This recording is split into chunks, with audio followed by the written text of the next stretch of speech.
Welcome back. So friends, इन दिनों हम लोग बात कर रहे हैं डिज़ाइन थिंकिंग बुक के बारे में, और इसमें से हम लोगों ने फर्स्ट चैप्टर जो कि हमारा यूनिट फर्स्ट है उसमें क्रिएटिविटी एंड इनोवेशन के बारे में है, जिसमें से हम लोगों ने क्रिएटिविटी टर्म को अपने लास्ट वीडियो में हम लोगों ने डिस्कस किया था कि क्रिएटिविटी एक्चुअल में क्या होती है और क्रिएटिविटी की नीड क्या होती है। ठीक है, क्रिएटिविटी क्यों ज़रूरी है हमारी डेली लाइफ के साथ साथ हमारे किस तरीके से जो भी हम बिजनेस प्लान करते हैं या फिर जो जिस भी हम ऑर्गेनाइजेशन में या फिर अलग कंपनीज में काम करते हैं या फिर अगर हमारा कोई सा भी बिजनेस है, स्टूडेंट हैं, तो हमारी क्रिएटिविटी के लिए क्या इंपॉर्टेंस है। तो मैंने इन सभी चीज़ों को आप लोगों के साथ में डिस्कस किया था अपने प्रीवियस वीडियो में कि क्रिएटिविटी एक्चुअल में क्या होती है, और ये क्वेश्चन कई बार पूछा जाता है। डिज़ाइन थिंकिंग ये पूरी बुक है, ठीक है। तो इनोवेशन के बारे में हम लोग बाद में डिस्कस करेंगे। फिलहाल हम लोगों ने क्रिएटिविटी को डिस्कस किया था, और अभी आज के इस वीडियो में हम लोग दोस्तों, जैसा कि आप लोगों ने थंबनेल पर भी देख लिया होगा कि टाइप्स ऑफ क्रिएटिविटी को हम लोग डिस्कस करेंगे। तो मेनली 4 टाइप्स की क्रिएटिविटी होती है, ठीक है,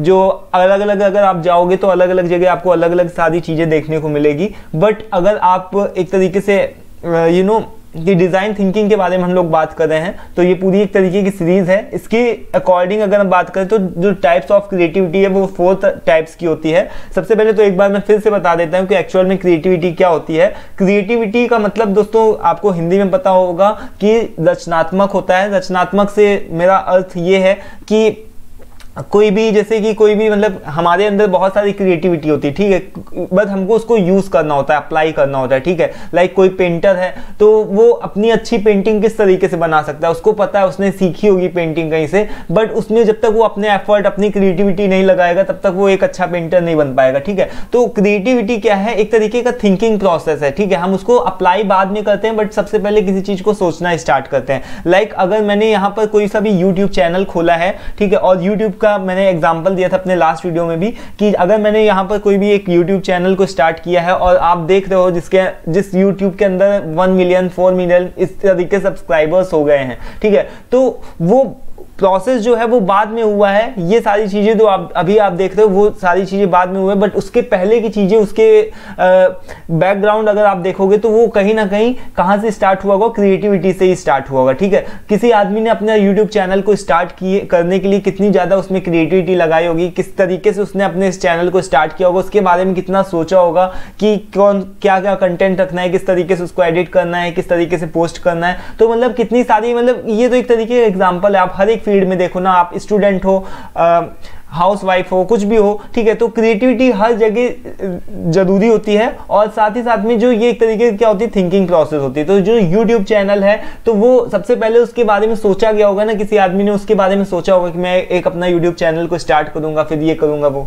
तो इस तरीके से ये क्या है, एक तरीके का क्रिएटिविटी है, ठीक है। अब जो भी कोई अलग अलग कोई से भी, जैसे मान लो कि कोई सा भी साइंस की फील्ड में नई नई टेक्नोलॉजीज आ रही हैं, तो हमारे पास में क्या है, मोबाइल फोन के अंदर अलग अलग टेक्नोलॉजीज भी आ रही है, ठीक है। तो दिन पर दिन क्या है, हमारी प्रोग्रेस ही तो हो रही है। तो यहाँ पर जैसे कि फोन के अंदर है, मोबाइल फोन के अंदर है, कोई भी नई टेक्नोलॉजी आई, लाइक अगर पहले के फोन जो होते थे वो एकदम छोटे होते थे, अभी उसके अंदर जो कैमरा होते हैं वो भी आने लगा है, ठीक है। तो वो किस तरीके से है, किसी आदमी ने सोचा होगा ना सबसे पहले कि हम लोगों को उसके अंदर क्या नीड पड़ेगी, कैमरा अलग से परचेज ना करना पड़े, ठीक है, रेडियो अलग से ना परचेज करना पड़े, जो टीवी है, सारी चीजें कॉम्पैक्ट कर करके स्मार्टफोन जो आया वो उसने सभी चीजों को क्या कर दिया, एकदम कॉम्पैक्ट फॉर्म में लेकर के आ गया, ठीक है। तो ये किसी ना किसी की क्रिएटिविटी रहेगी, क्योंकि सबसे पहले उसने सोचा होगा, देन बाद में लोगों ने इसको अप्लाई किया, ठीक है। तो creativity is something like we can think about, मतलब कि ये एक तरीके का क्या है, थिंकिंग प्रोसेस है। थिंकिंग प्रोसेस का मतलब आप समझो, जितना आप अच्छे से सोच सकोगे, जितनी एक तरीके की आर्ट है ये कि जितना अच्छे से आप सोच सकोगे उतनी अच्छी आपकी क्रिएटिविटी होगी, और साथ ही साथ में आपके प्रोग्रेस के चांसेस, आपकी बिजनेस के प्रोग्रेस के चांसेस, हर एक चीजों के चांसेस जो होंगे वो काफी ज्यादा बढ़ जाएंगे। तो this was all about creativity की क्रिएटिविटी एक्चुअल में क्या होती है, इसकी इंपॉर्टेंस क्या होती है। अगर आपको सही से जानना है तो पुराना वीडियो आप लोग देख लो जाकर के, ठीक है, 10-20 मिनट का वीडियो होगा, तो आप लोग देख लेना, उसके बारे में समझ लेना। और जितना भी यहाँ पर जो भी सब टेक्स्टेड एरिया यहाँ पर आप देख रहे हो, ठीक है, तो बहुत ही सिंपल लैंग्वेज है। अगर आपको इसका टेक्स्ट चाहिए तो आपको पीडीएफ जो होगी वो डिस्क्रिप्शन बॉक्स में मिल जाएगी, ठीक है। इसको अलग से आपको नोट भी नहीं करना है। सबसे पहले जो हमारा क्रिएटिविटी का टाइप आता है वो है deliberate and cognitive creativity. Deliberate का मतलब होता है कि किसी चीज के ऊपर विचार करना, और कॉग्निटिव का क्या मतलब होता है, लाइक कि किसी चीज के ऊपर विचार करना, या ऐसी जो क्रिएटिविटी होती है क्या होती है कि एकदम मतलब जानबूझ करके इसको किया जाता है ना। तो ये एक तरीके से यहाँ पर मैं एक चीज और बताना चाहूंगा कि जो ये क्रिएटिविटी होती है, मतलब ये क्या होती है कि एक तरीके से जो ज्ञान से रिलेटेड होती है, मतलब कि इसमें इसके बारे में आपको पहले से कुछ ना कुछ पता होगा, ठीक है, तभी आप इसके बारे में आप कुछ ना कुछ इसमें लगा पाओगे। लाइक यहाँ पर जैसे लिखा हुआ कि people who possess deliberate and cognitive characteristics are very purposeful, मतलब कि इसके बारे में आपको जो भी पर्पस आपका क्लियर होना चाहिए, ठीक है, इस क्रिएटिविटी के लिए। They have a great amount of knowledge about यहाँ पर टी लगा हुआ है, ठीक है, अ पर्टिकुलर सब्जेक्ट, ठीक है, आपको उस सब्जेक्ट के बारे में पर्टिकुलर काफी ज्यादा उसके बारे में नॉलेज होना चाहिए। वो किसी भी फील्ड में हो सकता है, अगर आप लिख रहे हो, अगर आप ब्लॉगिंग करते हो, ठीक है, या फिर अपनी बुक्स वगैरह लिखते हो, तो उसके बारे में आपको शब्दों का चयन अच्छे से करना आना चाहिए। उसकी क्रिएटिविटी, मतलब उसमें अच्छे से क्रिएटिविटी अपनी इन्वॉल्व करनी चाहिए, लगानी चाहिए, ठीक है। उसके बारे में, उस पर्टिकुलर सब्जेक्ट के बारे में, जिस भी फील्ड में आप वर्क कर रहे हो, ठीक है, उसके बारे में अच्छे से आपको नॉलेज होनी ही चाहिए, ठीक है। तो यहाँ पर जो थॉमस अल्वा एडिसन है, इसका एकदम परफेक्ट एग्जांपल है। उन्होंने जाने कितने बार अपने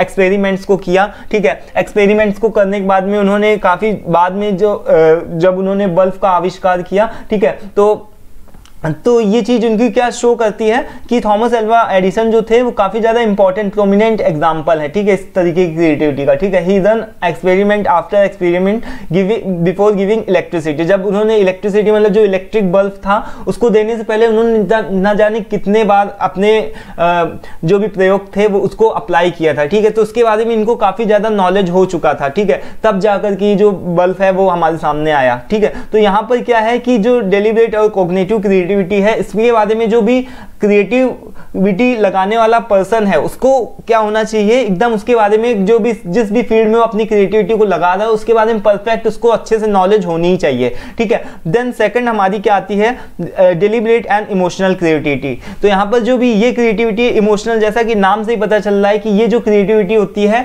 उन लोगों के अंदर ज्यादा पाई जाती है जो कि काफी ज्यादा इमोशनल होते हैं, ठीक है, इमोशनल होते हैं और साथ ही साथ में बहुत ही सेंसिटिव होते हैं नेचर में। लाइक कोई छोटी छोटी सी बात में दुखी हो जाते हैं, ठीक है।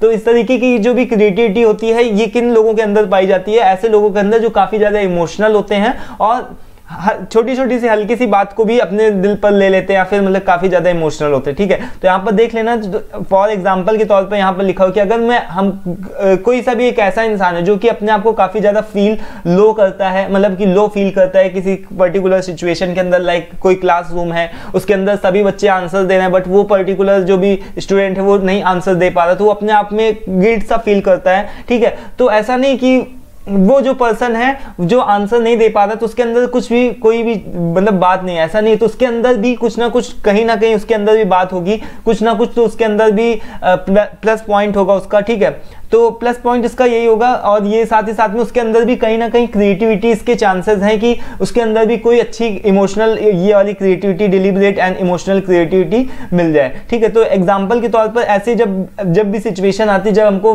लो फील होता है, जब हम ऐसा लगता है कि सारी दुनिया से हम हार चुके हैं, ठीक है, तो इस जो ये क्रिएटिविटी होती है तो इसमें क्या करना चाहिए, मतलब यहाँ पर लिखा है कि we should take 5 minutes and points और things which are making us sad, जो कि हमको क्या करना है, ऐसी चीजें जो कि हमको मेकिंग अस सैड बना दे, मतलब कि ऐसी चीजों के ऊपर हमको पॉइंट्स करना चाहिए जो कि हमको मजबूर कर रहे हैं दुखी होने पर। लाइक जैसे मैंने बताया ना कि अगर कोई भी स्टूडेंट है वो नहीं बता पा रहा है क्लास के अंदर, तो उसको अपने उस पर्टिकुलर सिचुएशन को लेना चाहिए और उसको अपने अकॉर्डिंग उसके अंदर क्रिएटिविटी लगानी चाहिए, मतलब अपनी थिंकिंग प्रोसेस को लगाना चाहिए कि कौन कौन से मेजर रीजन है जिसकी वजह से मैं आंसर्स को नहीं बता पाता हूँ, या फिर हाथ खड़ा करके जो भी है मैं शर्माता हूँ, या फिर टीचर्स के सामने बोलने में मुझे हेजिटेशन फील होता है। तो ये सारी जितने भी चीजें हैं वो स्टूडेंट जो है वो इस तरीके की क्रिएटिविटी को लगा करके इन सारी चीजों को सोच सकता है, ठीक है। It will help us to get improved result and we will get work done easily, और इस तरीके से हमारा जो काम होगा वो क्या हो जाएगा, आसान होगा।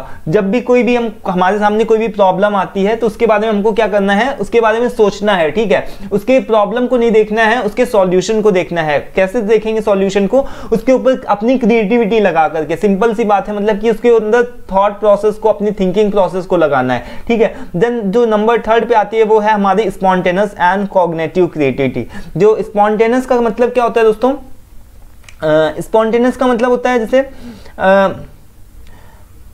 मतलब यहाँ पर जो ये लिखा हुआ है ना कि जो स्पॉन्टेनियस होता है एक तरीके क्या होता है, नेचुरल होता है, ठीक है, जो स्वाभाविक इसको बोल सकते हो आप कि ये जो स्पॉन्टेनियस है वो क्या है, एक तरीके की स्वाभाविक क्रिएटिविटी है जो कि अपने मन से आ जाती है, ठीक है। सपोज कि हमारे अंदर कोई भी ऐसे हमारे पास में प्रॉब्लम है जिसके बारे में बहुत बहुत काम कर रहे हैं, ठीक है, बट उसका रिजल्ट हमको नहीं मिल रहा, उसका सॉल्यूशन हमको नहीं मिल रहा, बट समटाइम्स जैसे कि हम कभी भी टेलीविजन को देख रहे हैं या फिर सपने में सो ही रहे हैं, ठीक है, तो सो रहे हैं तो हमको उस सपने में ही कोई से बहुत से आइडियाज आ जाते हैं कि अरे ऐसा भी किया जा सकता है। क्यों? क्योंकि हम उसके बारे में दिन भर सोच रहे थे, या फिर अपनी टीवी देखने के दौरान भी हमको मतलब कि जब हम उस पर्टिकुलर सिचुएशन के बारे में, उस पर्टिकुलर प्रॉब्लम के बारे में सोचते हैं, अपनी क्रिएटिविटी को लगाते हैं, तब हमें हो सकता है सॉल्यूशन ना मिले, बट किसी दूसरे काम को करने के दौरान में जो इमीडिएटली कुछ आइडियाज आ जाते हैं अपने दिमाग के अंदर, तो इस तरीके की क्रिएटिविटी को ही दोस्तों स्पॉन्टेनियस एंड कोग्निटिव क्रिएटिविटी के नाम से जानते हैं, ठीक है। तो sometimes we spend a lots of time to crack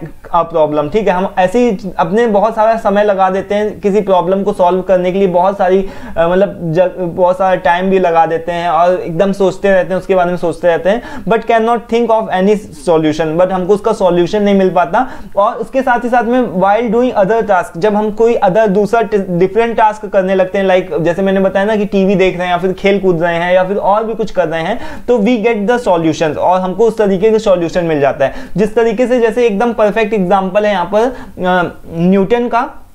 जो न्यूटन थे दोस्तों, उनको जो ग्रेविटी का जो आइडिया था वो कैसे आया था, जब वो पेड़ के नीचे बैठ करके सोच रहे थे, कुछ मतलब आराम कर रहे थे, वो रेस्ट कर रहे थे पेड़ के नीचे, एक एप्पल के पेड़ के नीचे, एप्पल ट्री के नीचे वो बैठ करके रेस्ट कर रहे थे, और इमीडिएटली जो एप्पल था उनके खोपड़ी पे आकर के, सर के ऊपर गिरा आकर के, तो इनको ये लगा कि ये एप्पल नीचे ही क्यों आया, ये एप्पल ऊपर क्यों नहीं चला गया, ठीक है। तो उनको ये जो मतलब उनके अंदर ये जो थॉट थिंकिंग आई या जो थॉट प्रोसेस आया, तो किस वजह से आया है, ये इस क्रिएटिविटी के कारण ही आया, क्योंकि स्पॉन्टेनियस मतलब इनको एकदम इमीडिएटली से ये खटका कि ये एप्पल नीचे ही क्यों गिरा, ठीक है। तो जो न्यूटन थे, यहाँ पर जो न्यूटन थे वो एकदम इसका परफेक्ट एग्जाम्पल है, ठीक है, कि ग्रेविटी को इस तरीके से यहाँ पर इन्होंने खोज करी, ठीक है। तो ये जो मैंने बताया कि जो स्पॉन्टेनियस एंड कोग्निटिव क्रिएटिविटी है वो क्या होती है, एकदम इमीडिएटली हमारे अंदर कोई भी आइडियाज आ जाते हैं या फिर कोई भी सॉल्यूशंस आ जाते हैं किसी एक पर्टिकुलर प्रॉब्लम को लेकर के, ठीक है। अब यहाँ पर देखिए 4th नंबर पे क्या लिखा हुआ है, एक मिनट इसको मैं थोड़ा एडजस्ट कर देता हूँ।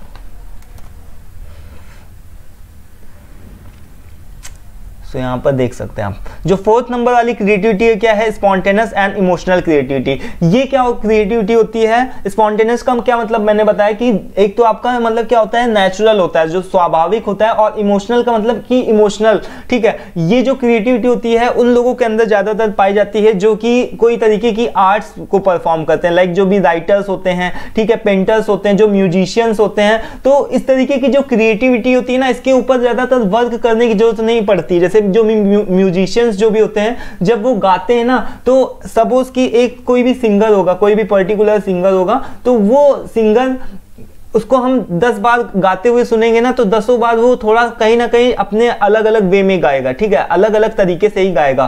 क्यों? ये क्या होती है, ये दोस्तों स्पॉन्टेनियस मतलब वो अपने नेचुरल एक तो स्वभाव के कारण, और साथ ही साथ में उसका जो भी इमोशनल, जिस तरीके से जो भी उसके अंदर इमोशंस चल रहे होंगे, जिस तरीके का वो अगर खुश फील कर रहा होगा, तो हो सकता है कि किसी एक दुख वाले गाने को भी अच्छे खुश मिजाज में गा दे, ठीक है। और अगर कोई उसके अंदर सैडनेस होगी, उसके अंदर अगर किसी भी तरीके का दुख होगा, तो वो अच्छे गाने को, जो भी एकदम खुश वाला गाना है, उसको हैप्पी सॉन्ग को भी सैड सॉन्ग में उसको कन्वर्ट करके गा सकता है, ठीक है। तो ये जो क्रिएटिविटी होती है, ये क्रिएटिविटी किसके अंदर पाई जाती है, राइटर्स के अंदर। जो ऐसे राइटर्स जो कि कुछ फील करते हैं और उसको इमीडिएटली लिख देते हैं। पेंटर्स जो होते हैं वो किस तरीके से जो भी पेंटिंग करते हैं उसमें अपनी बात को, अपने मन की बात को ही दिखा देते हैं, ठीक है। तो ये जो क्रिएटिविटी होती है मोस्टली किसके अंदर पाई जाती है, आर्टिस्ट के अंदर पाई जाती है, म्यूजिशियंस, पेंटर्स एंड राइटर्स के अंदर। और इस तरीके की जो क्रिएटिविटी होती है ना, इसके ऊपर ज्यादातर वर्क करने की भी जरूरत नहीं पड़ती है, क्योंकि एक तरीके से क्या होती है, स्पॉन्टेनियस होती है, नेचुरल होती है, और साथ ही साथ में इसके ऊपर वर्क इस वजह से भी नहीं करना पड़ता है क्योंकि ये इमोशनल भी होती है। इमोशनल का मतलब कि जिस तरीके का आपका इमोशन होगा, लाइक जो भी आप फील कर रहे होगे, वही आप चीजों को रिप्रेजेंट करोगे, ठीक है। This type of creativity can not be obtain by working on it. ऐसा नहीं कि इसके ऊपर हम कई दिनों से वर्क कर रहे हैं, उसके बाद में हमको ये रिजल्ट मिला, ठीक है। तो ऐसा नहीं है कि कोई भी सिंगर है तो वो उसके ऊपर गा रहा है तो हर बार वो सेम ही गाएगा, ठीक है। अगर वो नेचुरल एकदम परफेक्ट सिंगर होगा तो वो अपने अपने अकॉर्डिंग जिस भी तरीके का उसका मूड होगा उसको कन्वर्ट करके उसको गा सकता है, ठीक है। तो ये this was all about types of creativity. Next video में हम लोग दोस्तों जानेंगे कि इनोवेशन टर्म क्या होता है और नीड ऑफ इनोवेशन क्या होती है। तो इस पूरे एक तरीके के जो भी है हमारे पास में स्लाइड है, ठीक है। जो भी पीडीएफ का लिंक है वो उसका डिस्क्रिप्शन बॉक्स में मिल जाएगा, ठीक है। कहीं भी आपको जाने की जरूरत नहीं, कुछ भी नोट नहीं करने की जरूरत है, बहुत ही सिंपल लैंग्वेज है, ठीक है। इसके अलावा कोई भी आपका क्वेश्चन हो, डाउट हो तो आप कमेंट बॉक्स में कमेंट करके पूछ सकते हो। वीडियो पसंद आए लाइक कर लेना, चैनल को सब्सक्राइब भी कर लेना। सो आज की वीडियो में फिलहाल इतने, मिलते हैं नेक्स्ट वीडियो में। Till then take care, thank you and bye.